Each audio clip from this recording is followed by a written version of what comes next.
Hey everybody, this is John from Models by John Michael. If y'all could go ahead and subscribe to the YouTube channel, that would be awesome. You can also follow me on Facebook and Instagram. So in this video, I want to talk about some sticky situations. And I'm specifically referring to glue. Now, if you're an experienced modeler, you know that all glue is not suitable for all situations. If you're a newer modeler, you might think that glue is, the type of glue you're using is good for any situation, and that really is not the case. And I want to highlight the different types of glue that I use and some things to be aware of and stay away from as you get further down your journey with becoming a model builder. So I'm going to start with the most well-known glue, and I think most of us started out with, and that's this Testors cement.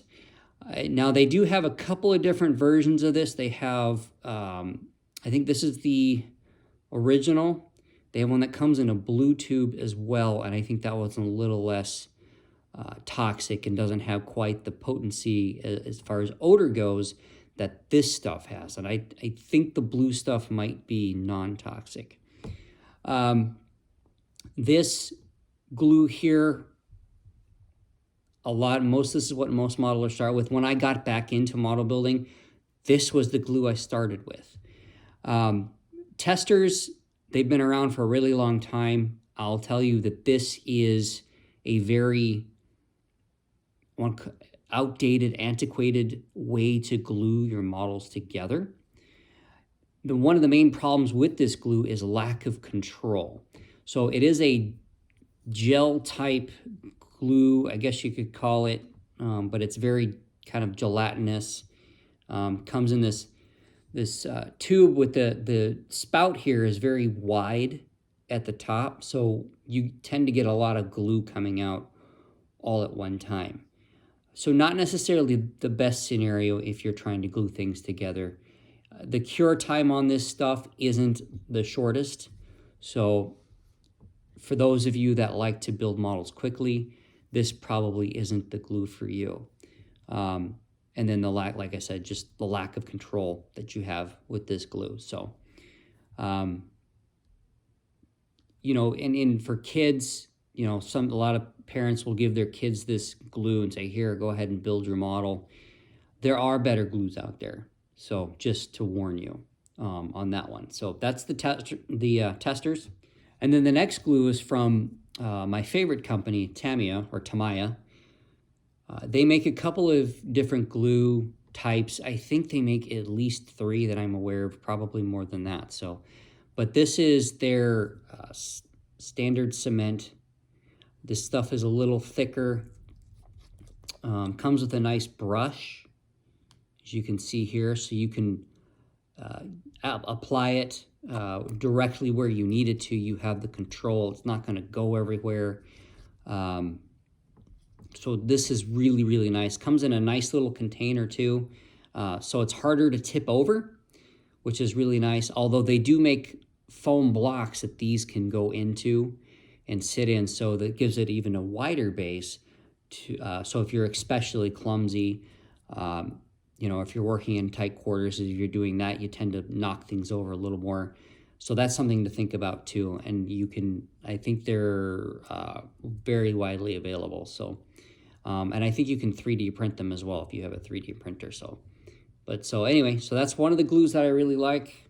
Now my absolute go-to glue that I use all the time is the Tamiya extra thin cement. Now this stuff has a brush applicator as well. As you'll see, it's quite thin. Now the nice thing about this glue is that it has what they call a capillary action. So if you're gluing 2 pieces of plastic together, the styrene plastic that models are made out of, this goes along the seam of that plastic. So you don't have to take the brush and run it down the seam. It just runs down the seam for you automatically. And the other thing is it has a very fast setting time. And it basically welds creates a weld between two plastic pieces. And so this stuff is really, really nice, especially if you're wanting to build some pieces together quickly. This is the stuff you want to use. So great stuff. And a bottle of this stuff will last you a very long time compared to, say, something like this. I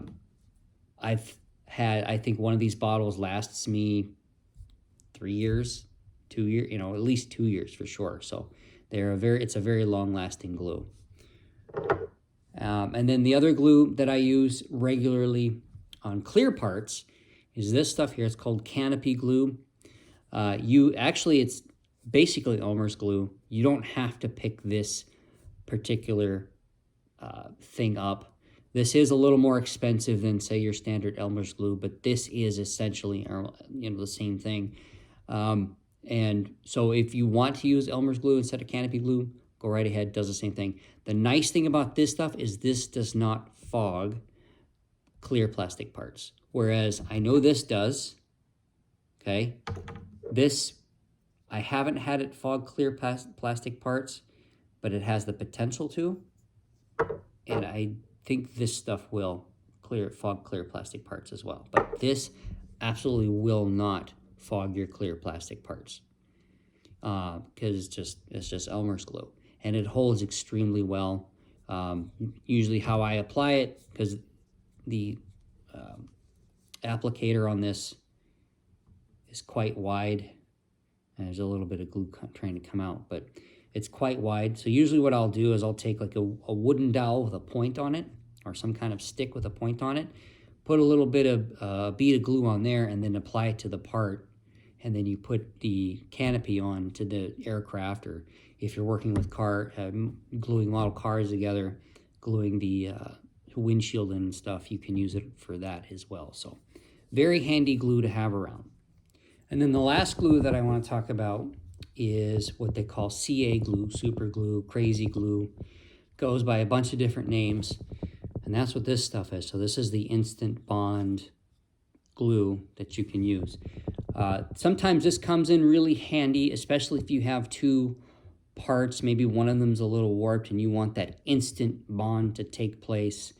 Obviously you have to have it completely matched up correctly, because with as quick as this stuff sets, if it sets before you get the parts matched up correctly, you're gonna have to find a way to get them apart to correct it. The other thing it's really handy for is what they call photo etch parts.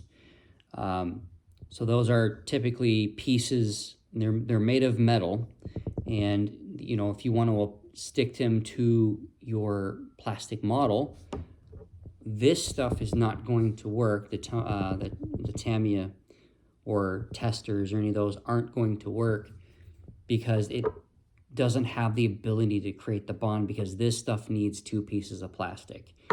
This stuff here needs two pieces of plastic in order to create that bond. This does not. This will bond with the metal and the plastic together and hold it together. This is also good for resin parts. So if you buy an aftermarket, say, figure for an airplane, a lot of times they're made out of resin. This will not work with resin. This will. So it depends on the scenario that you're using it for. So if you find yourself trying to glue resin parts together, or trying to glue photo etch parts onto a model, this is what you want to use. Any type of crazy glue, CA, that kind of stuff. They do, and then also if you're attaching antennas, so they have that easy line stuff that you can use, you want to use this type of glue, because your standard model glue is not going to work with that stuff either. So it all depends on the bond you're trying to create and what the scenario is. So it's just something to be aware of in the future. So, and of course control, because you want the ability to control where your glue is going. So this way it's going on the parts you want it to go on and not the parts that you don't want it to go on. So that's all I got for today, guys. Thanks for watching. I really do appreciate all of you. Take care. Happy modeling.